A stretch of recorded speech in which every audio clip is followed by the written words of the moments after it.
বুঝবে কি কি করেছিস সেগুলো আবার তুই তো ওটা বললে ঘুম পেয়েছে আর কোথায় লাগাবি তুই লিপস্টিক গুলো কিভাবে শেষ করে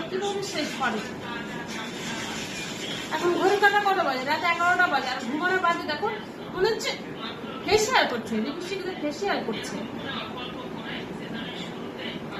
এখন যদি একটা বাচ্চা বাড়িতে থাকে তারা মায়ের কিছু আর থাকবে না, সব সর্বনাশ করে দেবে। দেখো দেখো কেমন করে ফেসিয়াল করছিস, মুখটা দেখো কেমন লাগছে।